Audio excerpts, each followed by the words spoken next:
welcome. Thank you so much for joining us. Zakir Hussain, thank you so much for joining us for this conversation.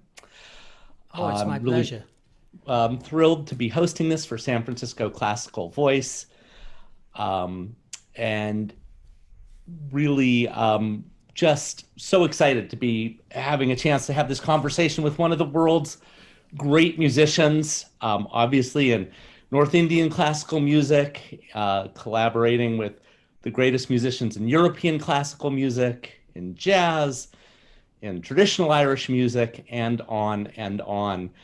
Um, Zakir, let's just start and tell me, how are you doing as a musician, a socially distanced musician? How have you been spending this very unusual time? Well, first of all, thank you for having me on your show.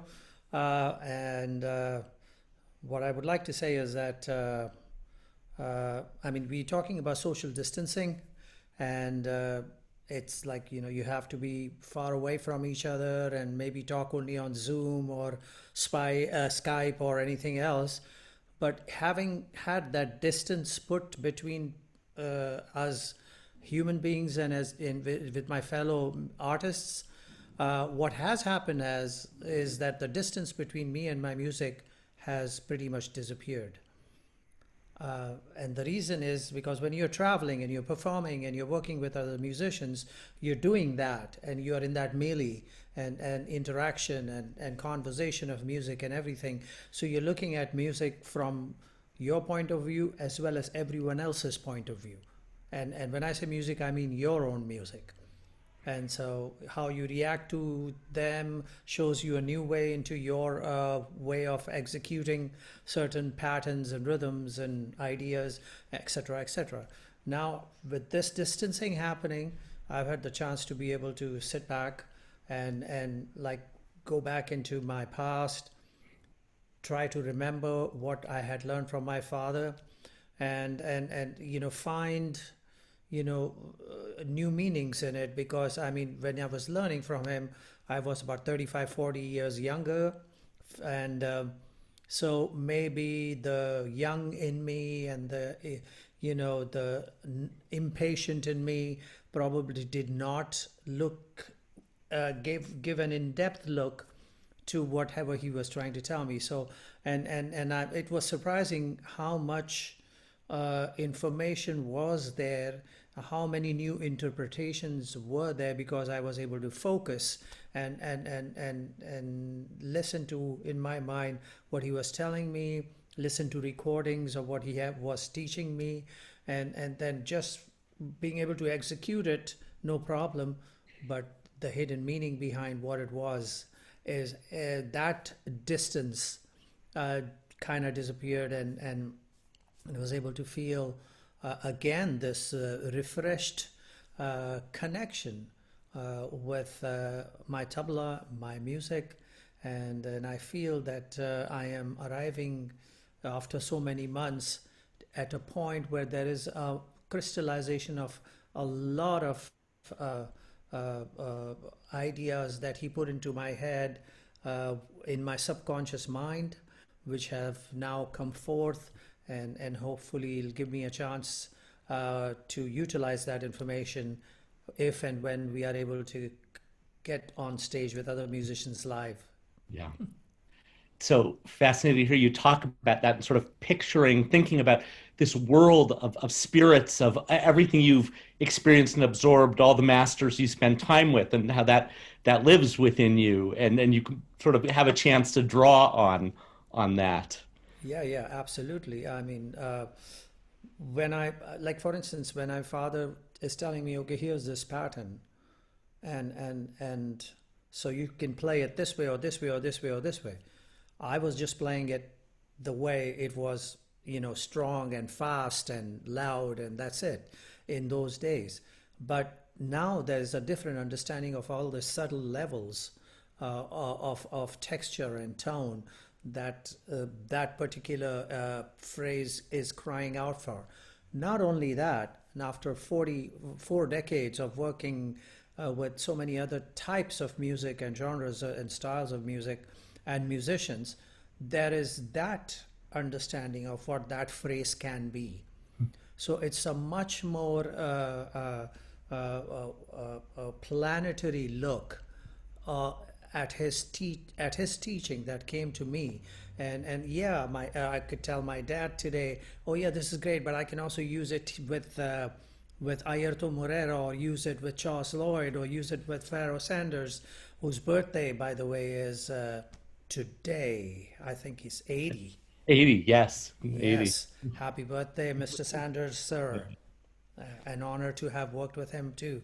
And so yes, and so that, having worked, traveled, and bringing that to what he was telling me, has enhanced my experience of understanding that teaching, that transmission, a thousand folds. And I'm thankful that I could get away, because if I would have just been there, then my understanding would have been minuscule, limited. But now it is, multidimensional, and so that distancing and has brought that closeness to all this information that has been bubbling inside of me, and now has some meaning that is other than what I was understanding. You know, something I've always wanted to ask you about, and thinking about this, I was able to watch the performance with Charles Lloyd and Julian Lage on Hmm. September 26th, the Healdsburg Jazz Festival performance, which was beautiful. Thank you. And it reminded me of something I'd wanted to ask you about, is when you're playing in sort of a jazz context or with jazz musicians, do you tune your tablas differently? Does it change? How does that work given a change of instrumental settings? Well, first of all, the tabla, which is the right hand drum, which has the tone that can be tuned, uh, can only be tuned to one note, whatever that note is. So, what I do, or have done over the years, when I was first playing with John McLaughlin, Al Shankar Viku in the band Shakti, uh, most of our compositions were in the key of E. So I just had to have a tabla that was tuned to the key of E. And because John was sympathetic to the Indian way of modal playing, adhering to one key, Mhm. and working around with just that being the center of your melodic focus. Uh, there were no issues with that. But in over the years, having worked with all these great legends and maestros, uh, uh, I have come to an understanding that it would be nice if I am able to provide more harmonic support to, say, playing with Master Lloyd, because he's playing saxophone. There's no piano, there's no bass, there's no guitar, none of those harmonic supports to him, and he's like pretty much out there. So what I've been basically doing, bringing a lot of drums, a lot of tablas, and a lot of other percussion instruments that can be tuned. And so I tune to various notes that I hope will appear through the concert, and so therefore I can harmonically support and do that. I've also figured out a way to be able to use my hammer on my tabla. So if I'm tuned to a note of C, I'm able to, by manipulation of the hammer on it, get D, E, and F out of it. So that's possible. By itself, the harmonics on the tabla, when it's resonating, I can get the main note, whichever that note is. If it's the D, for instance, I'm able to get an E flat by playing at a different surface on a different part of the skin. So those kind of understanding, as well as the bass drum, which I'm not able to get seven notes out of by pressure, which is unusual for tabla playing. So that allows me much more melodic ability, and so I'm able to support that. So that is the change that has come forth, having played with so many different jazz musicians, and thanks to all of them for allowing me this insight so that I could figure out a way to be able to be harmonically valid to the performance as well. Does that sort of information, that sort of expanded palette, sort of thinking about the overtones that are possible, sort of has it ended up changing or shaping what you might do with a particular raga? Yes, my playing, for instance, now I'm able to, let's say if I'm playing with a great maestro like Hari Prasad Chaurasia, the flautist, or Shiv Kumar, the santuriist, and so on, I'm able to actually provide to them, as I'm playing, just a rhythm for them, uh, a, a drum set like accompaniment, like high toms and floor toms, and all having those notes available. I'm able to do that with just one set of tabla, because I have at least three notes available on the right hand drum, which I wasn't aware of 35, 40 years ago. And I have seven notes available on the bass. So what I'm doing now is adding that kind of melodic support accompaniment. So I'm doing a dual job, that of a drummer and of a bass player. And to Indian classical musicians as well, and thankfully, and with to my relief, it has been acceptable by them. They have accepted that idea, and they in fact kind of like it that they have that support available to them as well while they improvise. So yes, that has I have transposed some of this jazz learning into my playing, so that I'm able to now bring that in ever so slightly into my accompaniment as a tabla player for Indian music. Zakir, I want to tell people watching, there's the window open to ask questions, and I want to let folks know, we'll look at some questions towards the end of the conversation. I'm sort of going to continue with this, but I will get to questions. We will get to some of the questions at the end. And I wanted to give a shout out to Nasreen Mooney Kabir, who Oh yes. a wonderful book of if anyone's interested in learning a lot more about Zakir Hussain, it's A Life in Music. Zakir Hussain, A Life in Music. It was wonderful in sort of helping prepare for this interview. Oh, thank you. And And a shout out to Nasreen from me too. yeah, Really. there were certain things in that came up in your conversations with her that were so intriguing, and I thought one thing, sort of thinking about paths not taken, that you just sort of mentioned in passing that as a child you had auditioned for the Bollywood epic Mughal-e-Azam. Yeah. I was a massive hit in India. I sort of Oh, akin to almost like Gone with the Wind in the United States. exactly. And if you're thinking about, if you had gotten that role, if it hadn't been Jalal Agha, Uh-huh. where your life may have gone if that had happened. It would have come exactly back to tabla, and there's a reason for that. I mean, first of all, the presence of my dad was of all importance in my life at that point. It was to appease him, to get his attention, to get his focus, and to make him happy, that I think I fell in love with tabla, and that's what happened. And I also realized in those days that for some reason it was impossible for me to disconnect from the tabla for more than a few minutes a day. Even when I was in school, and I'm sitting in a classroom looking at the teacher teaching us whatever, history, geography, English, literature, whatever, I'd be drumming on we were sitting on those benches where you opened and your books were inside, you closed it. So it was a hollow bench, and therefore had a nice pleasant sound. And it was easy on the hand because it was not solid. So it was hollow, and I could play softly and easily, and I would find myself doing that, playing tabla. So frequently I'd be, grabbed by my ears and told to go, just outside the door of the classroom and kneel.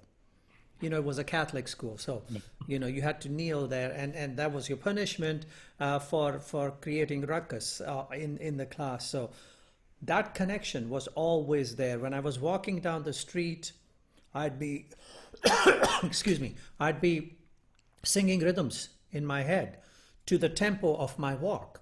And at times I would forget that I was crossing the street or something, and it would be a little scary, but I was caught up in that. So for me, when I was asked to do this, when my K. Asif, the director of the movie, asked my dad, who was his friend actually, to do this, to allow me to do this, even at that time, it hadn't dawned on me that this was an important thing to do. I mean, I knew of Dilip Kumar and I knew of Madhubala, the actor and actress for the film role and so on. But, and I guess at my age, the kids of my age would love movies. And for them, the movie stars were the real heroes. I mean, and it was no different for me. But for some reason, it didn't excite me that this was going on. And in a way, when my father actually said to Kayasif, no, this cannot, no, it won't happen. It actually was kind of, yeah, okay, that's fine. I mean, it was in a way a relief, and wasn't even, a dramatic moment in my life. It was like, okay, well, that's out of the way. Now let's just get on with the real thing. And so it was that. And over the years, many decades, I have worked in movies. I've acted. I've done ad films and all that stuff. But it has never, for a minute, pulled me away from what is important, which is being with my dear friend and buddy from my childhood, and having that friendship and that relationship, and that being like two little puppies out on the field playing and enjoying ourselves, and that kind of playpen I have not been able to get out of, and I don't want to.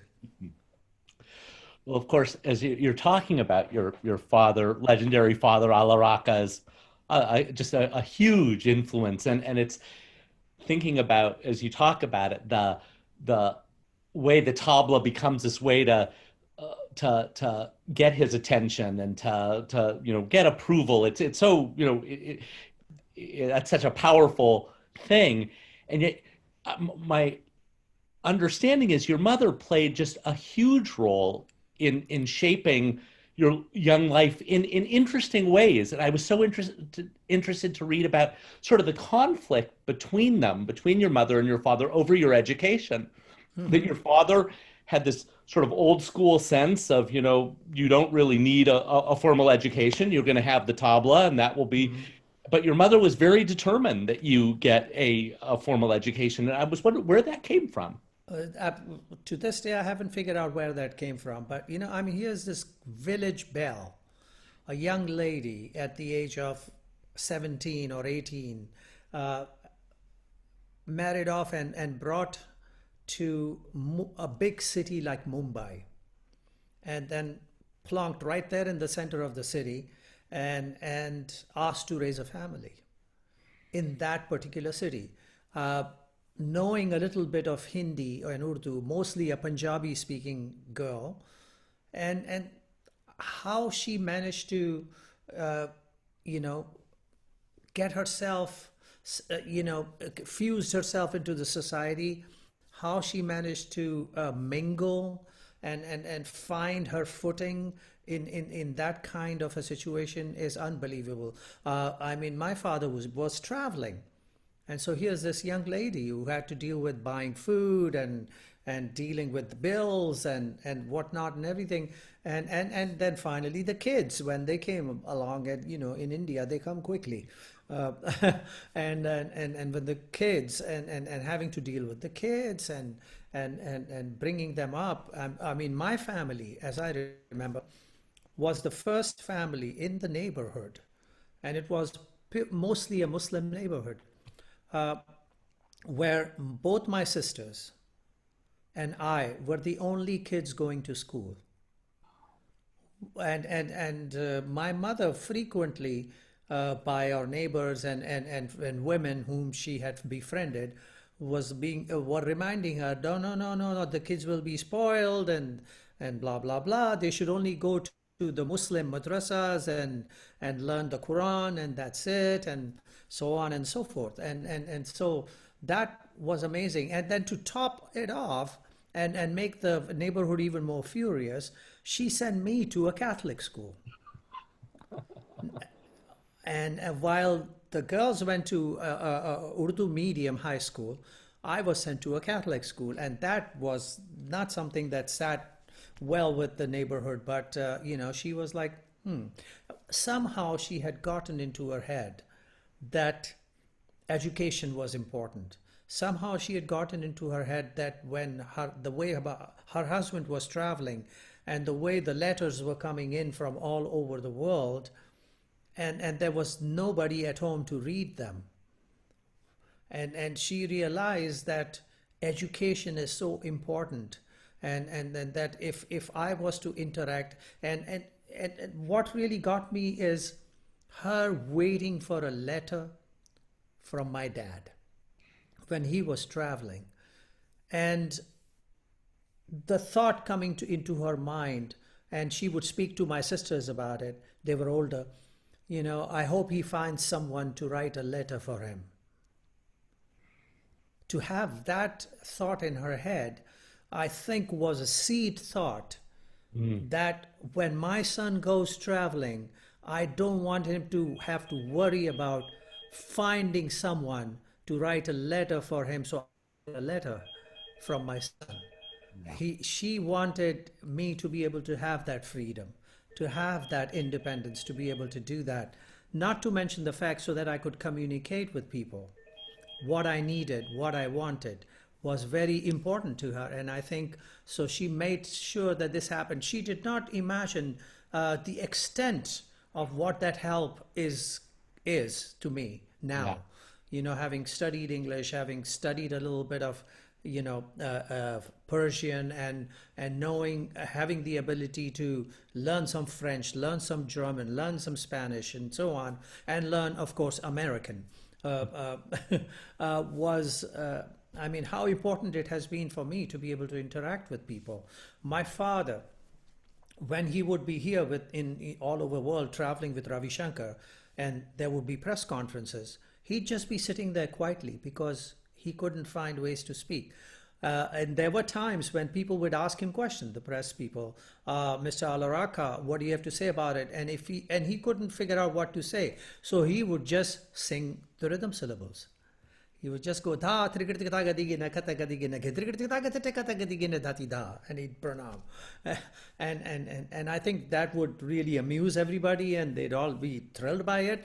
But there was nothing coming out that they could put in print, except some little signs, I guess. But anyway, so having those ideas in her head made her wanting to make sure that we would have communication. There were neighbors in our family who would come to my mom and say, can your son or can your daughter read this letter? My daughter, who's married off somewhere else in some other town, has just sent this letter. It did not occur to them why her daughter was not educated to be able to do that, or why their son, who was there with them now, why he couldn't read the letter. And it had to be done by my sister or somebody, and we were privy to whatever their family business was. It was interesting, but so those things I think had a lot to do with my mother knowing fully well that I was going to be traveling and I'd be a musician, and no matter what she thought, that I should be a doctor and I should be an engineer or something, she knew in the heart, deep in her heart, that I will be a musician and I will travel, and she wanted to directly hear from me. We didn't have a phone in our home. So whenever we had to talk to my father, there would be a message that would come to the post office saying that there's a trunk call coming for you in the next 15 minutes. Somebody would run over to tell us, and then we'd go over there and wait at the post office for this phone call to come so we could speak to my dad. And so these thoughts, I'm sure, played a big hand in her being able to come to the conclusion that we needed to be educated. But how how amazing that, I mean, it's not just sort of your father she's contending with, but like you're saying, the entire community is she's Yes, pushing it. absolutely. She was. And what was important was that all my friends, the sons of those, the neighbors who I played cricket, beach cricket on the ocean. The ocean was right behind us. Uh, uh, they were like, don't go to school today, come with us, we'll just kind of fool around and everything. And it was tempting. It was tempting. But I thankfully I had made some friends in school who seemed to be a little bit more interesting. And so I would go and I'd said, okay, and I have a bench that I can practice on. So Right. I would do that, and so going to school was a really good thing. Somehow, maybe in my subconscious mind, I felt that I needed to get out of that neighborhood. Hmm. That I felt that I needed to expand my horizon to see what's outside that neighborhood. I mean, all my friends would walk out of their houses, either go to the mosque, which was right nearby, or go to the Quran learning place, or go to the cigarette shop or the flower shop that was right, or the sweet shop that was just there, and wouldn't go any further than that, except to maybe go see a movie. Hmm. And so that was very interesting, and for me to step out of those boundaries and see what's out there, and be a part of that, and learn from it or interact with it was an exciting thought. Well, to sort of continue with this, and your mom's sort of having this vision for what you could do, as I understand it, she was really the one who, as when you were a teenager, started sort of hooked you up in the film work, just started recording, going into the studios, and started doing some work in the studios. Yeah, I mean, there was a need that made that happen also, because I guess she felt and that it was time for her, rather than to face the situation in the neighborhood, to get out, to live somewhere which was more diverse a place to live in. Not only that, she also understood that it would be nice for her husband to receive friends, to receive guests, to receive students in a better neighborhood, in a better house. I mean, in our place, which was kind of small, and all Ravi Shankar had come to visit, and all the great maestros had come to visit, but it was still a place that was, comparatively speaking. So she felt that she wanted us to give, she wanted to give us the pride in our place situation as well.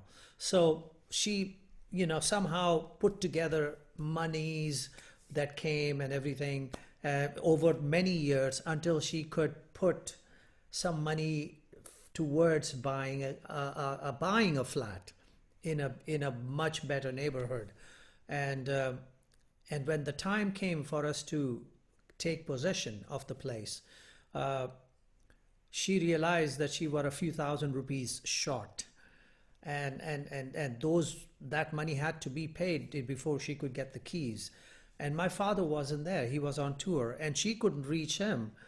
We had no phone, and telegram or whatever was out of the question, because we didn't know which part of the world he was traveling in. So the only thing she could think of was ask musicians that she knew who used to come home to and played in film industries.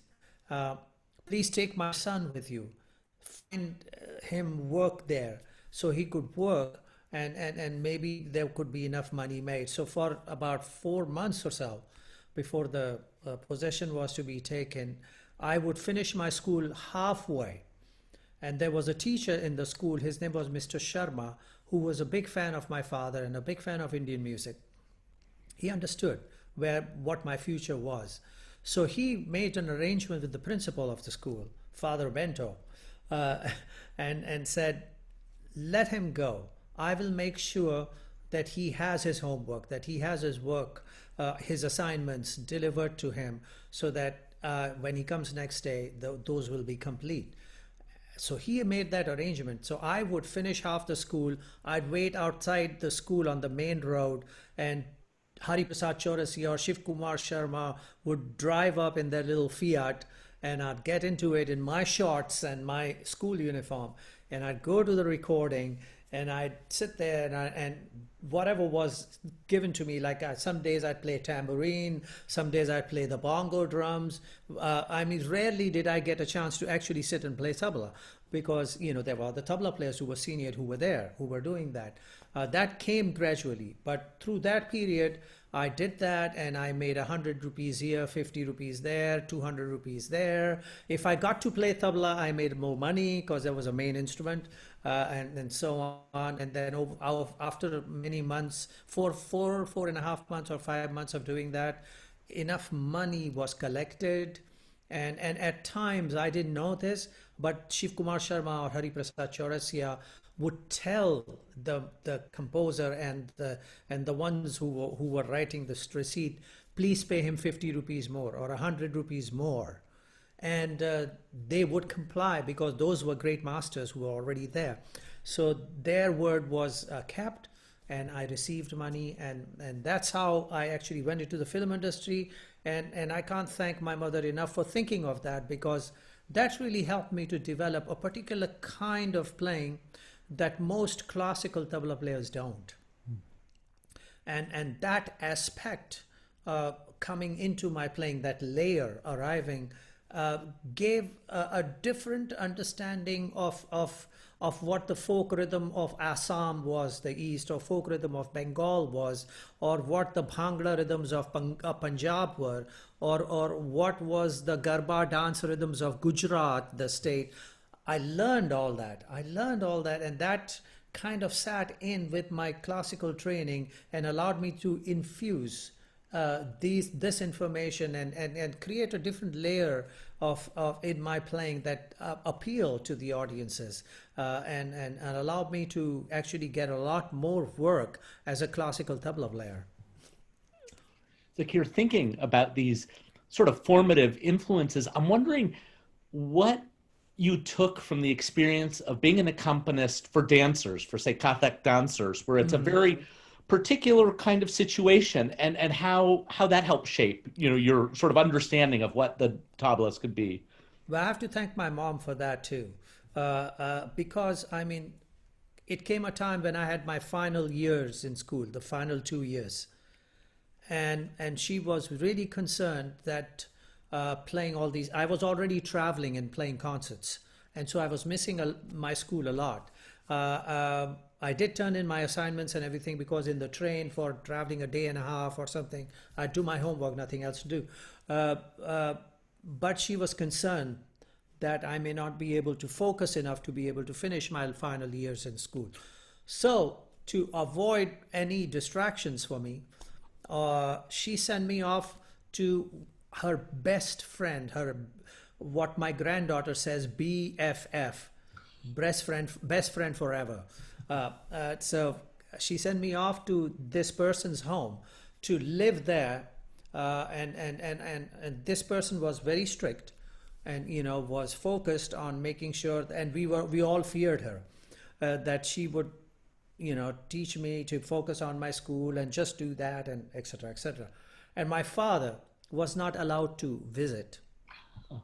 He could come downstairs, because it was on the third floor, so he could come down on the street and call for me, and I could look from the balcony and we could talk and say hello, and that was it. And so that's what happened. But unbeknownst to my mother, or maybe she knew it, her BFF was a Kathak dance teacher. And her daughter was also studying dance, Kathak, and many students came to learn Kathak there. So I ended up, after school hours, boom, right after I finished my homework, in her dance class starting to play. Around the corner from her was living one of the great dance diva, Sitara Devi, who eventually became my wife's teacher. And so I would also go to her class and play there. So from doing that, a couple of things happened. One, I spend a lot of time practicing hard, because when you're playing practice for dance and they wear 150 bells in each feet, so there's a lot of sound and a lot of noise, so you had to play hard. and fast and strong for many hours to be able to do that. So I developed a lot of stamina. So that was one thing. And secondly, I learned about the Kathak dance and the storytelling aspect of it. When a dancer would play multiple characters and tell a story from the Ramayana or the Mahabharata, the great epics of Hinduism, and the tabla player would create the sounds for each character. So when some villainous character was there, the tabla player would do a rumbling thing. If there was a beautiful woman, he would create some sensuous rhythmic ideas, and so on and so forth. So not only did I learn the stories, I also learned how to accompany the stories. And in doing so, I also figured out how to put expression in my playing, how to make my tabla playing more emotive. And I also included those visuals in my playing. So whenever I had a solo performance, I would recite those stories and I would play those stories for the audiences, and that was something unusual for them. The tabla players weren't doing that. They were playing just a classical tabla repertoire. So that added another layer of performance ideas in my playing, and helped me to be a little bit more, how should I say, important for musicians and for dancers and for organizers to book me, because they now not only could book me to play with instrument players, they could also book me to play with dancers. Mm-hmm. And so one guy could do the job of 2 or 3 tabla players. And so that's what would happen. Because in the old days, in a music festival, a promoter would book the main artist and then will book the persons who will play with the main artist. The main artist didn't bring a band. Oh, right. So that was interesting in those days. So we, the tabla players, would arrive at the festival. We've been booked, not knowing who we were going to be playing with. And so, okay, today you'll play with so-and-so, or today you'll play with so-and-so. And so with me, the choice was that I could play with a vocalist, I could play with instrumentalists or dancers. So, I got a lot more offers. Hearing you talk about just these rich, there's so much, all these layers you're sort of accumulating. And I love the story. I mean, I don't consider myself a critic, but I'm a writer who focuses on music and musicians. And I love the story about you getting, I think you were about 16, a harsh review from Mohan Nadkarni from the Times of India. Yeah. And this ended up being a really just a seminal experience for you, sort of in taking that, and it led you to a sort of a spiritual retreat. Yeah, absolutely. I mean, the thing is, we, the musicians, always, have this automatic defense mechanism. When we hear something bad being written about us, it's not like, oh, I wonder why he said that. Maybe there's something in it. Instead of looking into this, more like, what does this person know? I mean, these guys come halfway through the concert and they have, they just latch onto this one little thing and forget all the good things that I've done, etc., etc., etc., and pox on them. So, it's like that. And my initial reaction to Mohan Nadkarni, who was also somewhat of a musician, who wrote this review, initially was exactly that. Pox on him. What does he know? And my father's reaction was kind of exactly that too.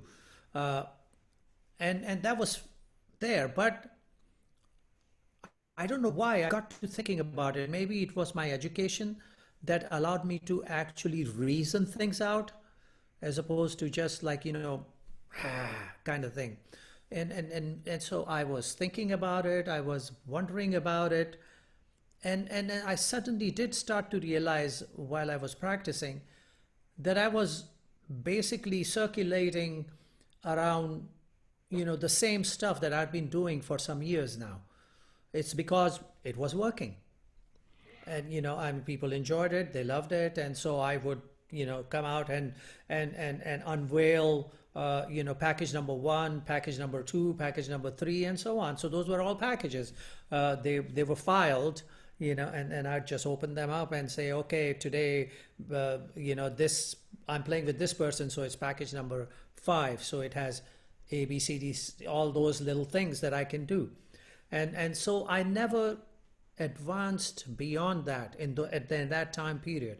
I'd just be doing that. So Mohan Nadkarni saying that that I was kind of repeating myself.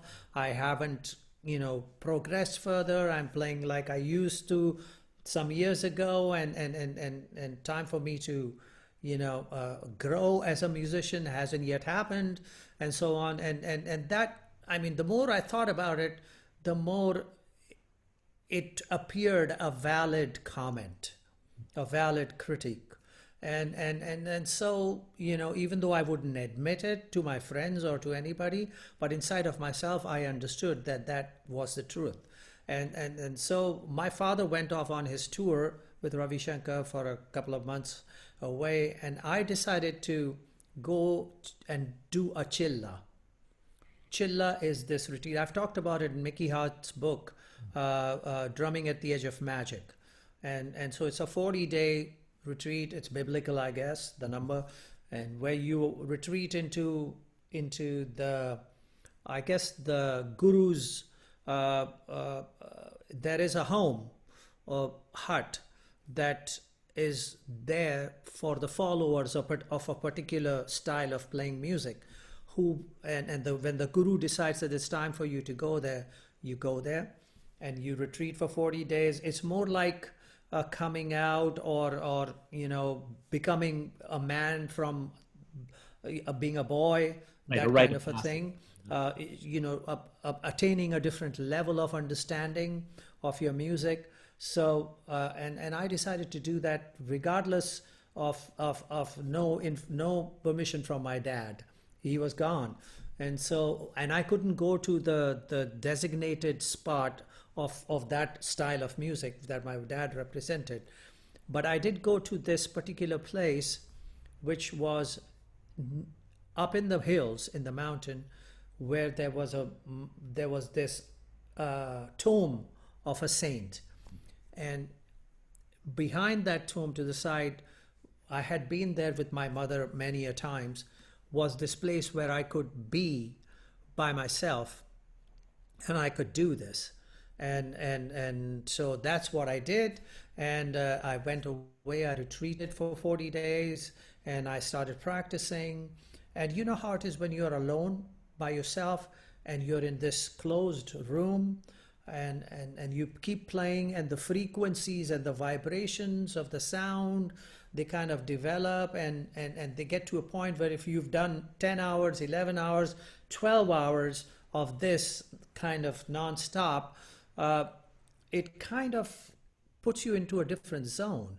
It puts you in a different place. I mean, it's almost like taking LSD or something, but it puts you in a different state of mind, and in that situation you could connect with your maker, you could connect with gurus, you could connect with, if everything was positive, other positive things would appear to you.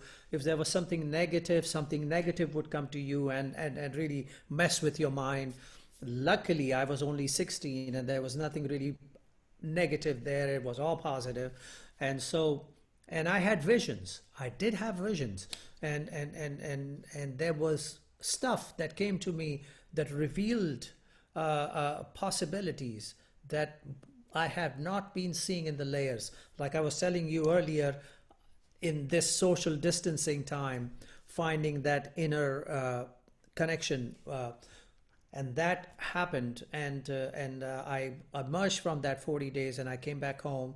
And then when my father came, I told him, and he was actually furious because his worry was that if anything negative would have happened, my mind would have gone out of sync, and Yeah. it would have been tough to bring me back. And so that was his anger was there. But when I told him the story of the visit that I had from this great face who taught me this composition. And I played it for him. And my father did not say a word. His face went like like he'd seen a ghost or something. And then he was pacing up and down the house, up and down the house, and not saying anything. And then finally, after some time, he came to me and said, uh, "Describe to me the face." And I did. And he said, "Do you know that that's the face of my great grand guru? And it came to you and it gave you this composition that I have not taught you, and I know that it's his." So, I mean, he realized that some connection had been made, and that pacified him. It made him feel good. It made him realize that he has been helping with my navigation into the right direction. And so that helped me to actually open up a lot more and figure out how to utilize all this information that I'd gathered playing in films, playing with dancers, and how that could all, come together in one package of expressive ability. And then also understood the idea that it's okay to fall flat on your face. It's great to not feel threatened. And then that would only help you to get better and better. Zakir, one of my favorite music writers these days is a man, Ted Gioia. I'm not sure if you've seen his work, but I know he's just finished a book talking about the connection between dreams and composition. Mm-hmm. And that there's a lot of musicians, he went looking into it, who have described waking from a dream and a composition having come to them. And I was wondering, sort of going along these lines, if you've experienced that, if that's something. I have absolutely experienced that. I mean, I've, like, for instance, gone to India to attend this particular celebration called Guru Purnima. That's when you go and honor your guru, your teacher. And so no matter where you are in the world, you come to the house of your guru, bring sweets, bring gifts, and thank your guru for giving you the knowledge, transmitting the information to you that made you who you are, etc., etc. When my father passed away, it was left to me to be sitting in his place for all his students. And so I would fly to India to do that duty. And I would be there, and then all these hundreds of students would come, everybody would perform, and so on. And at the end, my father used to perform. But since he wasn't there, that honor was given to me. I wasn't up for it, but they gave it to me. And so that was that. But on many occasions, I would go to sleep, having arrived there in the house, and I'd get up in the morning with a new composition in my head. A new composition. And it has happened where I've told Tony, my wife, to, "Oh, look, this composition came to me." And I know that it couldn't have just come to me. It must have been transmitted. Some thought process was there, which was somebody came and just kind of like tied the wires together and brought it in. And I'm sure that it came from my father, my teacher. And many a times, like just recently, I was doing my workshop, and I woke up in the morning and I had these compositions in my head, and I was going to come and teach, but I remembered a couple and I forgot a couple, and then when I got home, I remembered them again. So next day, I taught those compositions, and so this does happen. I totally firmly believe in transmission of an undescribable type that takes place, and that is the power and energy and positive connection that the music has with what's present, what was the past, and how it might lead to the future. Yeah. So here I want to the few questions have sort of come in, so I thought Okay. we're towards the end, I'd ask you one or two. So from William Morris wants to know, what are your favorite conical meters and why? First of all, conical is the South Indian system of recitation, just for people who might not know. syllables are slightly different because the instruments playing them in South India are slightly different. Although some of them are similar to what the tablas are. So konakol is holding time in your hand and singing syllable. Right. Tadit takajinadom, dit takajinadom, takajinadom, takadom. So that's kind of like that. Konakol is something that all students do. In other words, the idea is if you can get it into your head, all possible combinations and permutations, and your brain has them. When you're improvising, you can transmit at that speed to your hand that information. So you've reached your hand that information 3 beats before it's supposed to happen, and then the hand can execute it. So it's all here. If nothing is up here, you're kind of like looking for it and wondering, okay, what do I do next? So the training is to be able to sing the rhythms, recite the rhythms, and it's the dual purpose of it is that it also makes you understand that it's a language that you're speaking. And therefore, it's a story you are telling. It's a sentence you're making. It's a paragraph you're constructing. So those expressive elements that each word should have, you must be aware of. So that's the konakol. For me, any konakol that's in Adi Talam but with the Khanda Jati, in other words, a 5 beat per lagu idea. In other words, this is lagu 1, 2, 3, 4. And 5, 6, 7, 8 is a different part of it. So each one of these is 5. So 1, 2, 3, 4, 5, 1, 2, 3, 4, 5, 1, 2, 3, 4, 5, 1, 2, 3, 4, 5, 1, 2, 3, 4, 5, 1, 2, 3, 4, 1, 2, 3, 4, 5, 1, 2, 3, 4, 5. That would be normal for me in North India. But in South India, if I say the lagu is 5, meaning just these 4 beats are 5 each. So that's 20. And then 5, 6, 7, 8 are just those 2. So it's like 24 beats. So that's the idea. So I like the idea of konakol with the straight adital with the khanda jati, because in North India we don't have a lot of 8 beats or 16 beat cycle with khanda jati compositions on top, but the South has, so it's good to hear that. Someone asks, do you consider texture of tabla relative to the specific instrument you're playing with? For example, when accompanying a violinist or versus a saxophonist, does that impact the type of tabla you use apart from the key? Yes, it does. For instance, if I'm going to go to the North Indian instrument, santur, which is a hammer dulcimer. Now, the way Shiv Kumar Sharma ji plays it, he plays it very soft and subtle. So and he tunes the key of D. Now I have a tabla in the tune to the key of D that I would play with a dancer. It has a thicker and a stronger tone. And so I would use that. But with him, I would take a D tabla, which has a more bell-like subtle sound. And that's simply to be able to go with the subtle tones that he's playing with. So I would do that very importantly. If I'm playing with, say, a drummer, a Western drum kit, and those are strong drums. Now, the bass drum with a microphone on it has a very beautiful bass tone. Now, my bass drum cannot compete with it if I'm playing the full size, full size thick skin bass drum that I have. It will have the similar frequency tone as the bass drum would.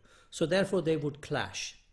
So I don't want to do that. I want to get a thinner skin bass drum, which I can tune much higher. So it's about an octave higher in tuning than the bass drum. So I would not clash with it. And the sound guy would have an easier time to place me in that frequency in the sound system. So we both can stand out doing whatever we are doing. So these are these subtle things. And the same thing would happen with saxophone player. I would play the tabla that I play with a dancer, which is a thicker tone, high drum, simply because the saxophone is a louder tone, tenor or alto. and cuts through a lot. And so if I have a stronger tone tabla, it can support the harmonics better. Zakir, we're sort of getting towards the end, and I feel like, there's so much we could talk about. This is the end, my only friend, the end. Jim Morrison, Doors. Yeah, no, yes. Thank God we're not in apocalypse now. That would. Yeah, I remember that. Those were some great sessions that we did with Carmen Coppola, and Francis Ford Coppola would peep in every now and then, and Mickey Hart would tell him, "Not now, Francis, go away. We're still working on it." It's one of those relationships I love. I mean, I'm always sort of a student of the Bay Area geography, those relationships that you're all up here, sort of making these things happen, connecting with each other. It's so rich, the history of that. Yeah, absolutely.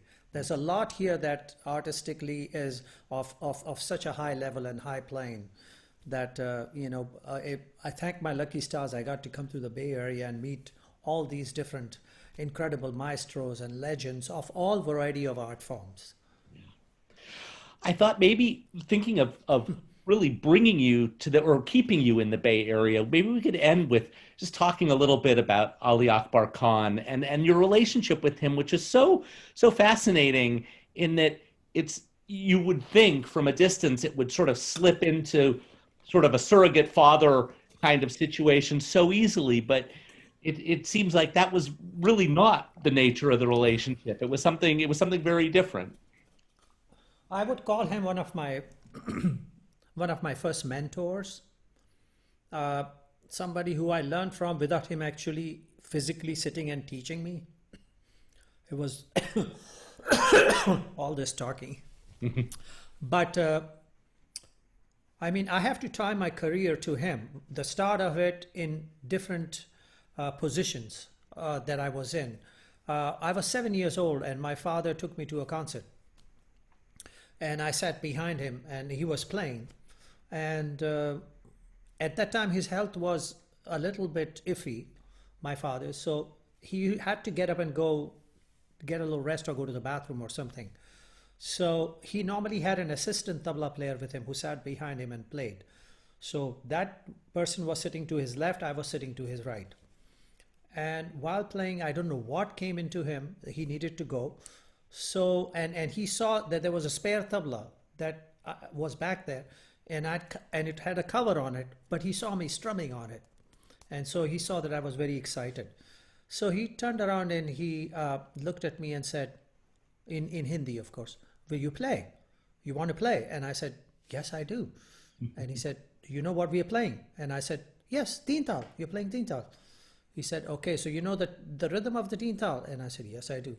And he looked at the main artist and said, "Is that okay?" And the main artist smiled and said, "Fine." And so my father moved, I sat down, and I picked up the tempo where it was. And I started playing the teen tal rhythm. And my father looked and he was satisfied it was okay, and he went away. Now, the main artist who I was playing with, and I didn't realize the reverence of it or even the enormity of it, and what the heck am I doing? What was I thinking? It was Ali Akbar Khan, the great maestro, and I played with him for almost 15-20 minutes until my father came and took over, and so that was fine.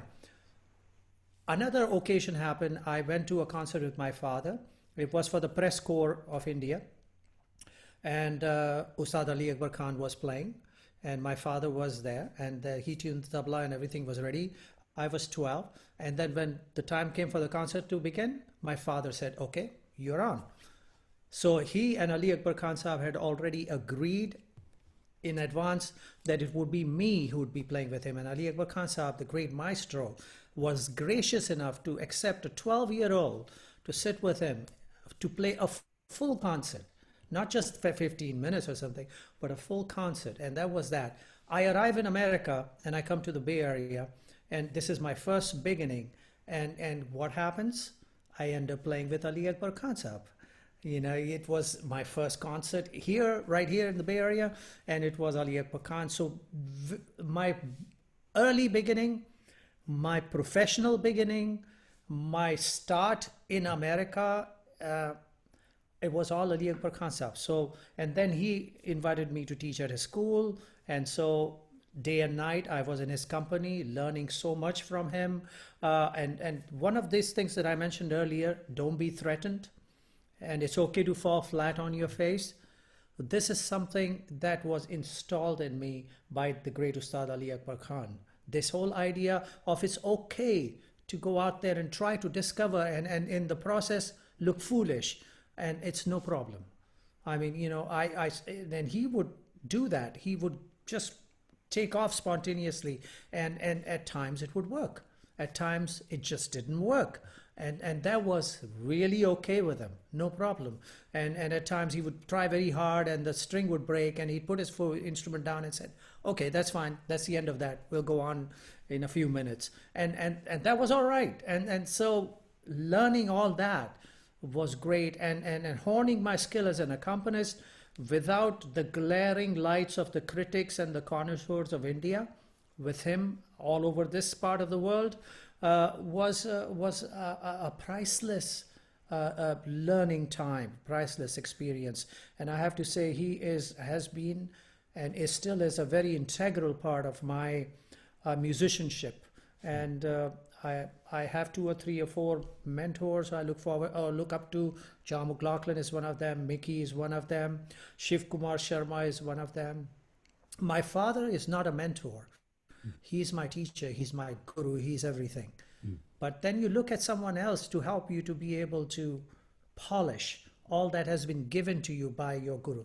And these are the people who help me do that. And I am eternally, for my whole 10 lives forward, grateful to them. Zakir, it is such a pleasure talking with you. Thank you so much for spending this time. I want to let people know if you'll be doing another conversation tomorrow. I understand it's World Music Institute, World so Music I Institute, probably cover a whole different set of topics. So if anyone's yes, I hope so. And listen, it is a great honor to talk to you. It has always been, and you always steer me to say things that I may have forgotten, and it's great to have that kind of prodding available time and time and again, just to remind me of my past and present. Thank you very much, Andrew. My pleasure. Thank you. Take care. You too.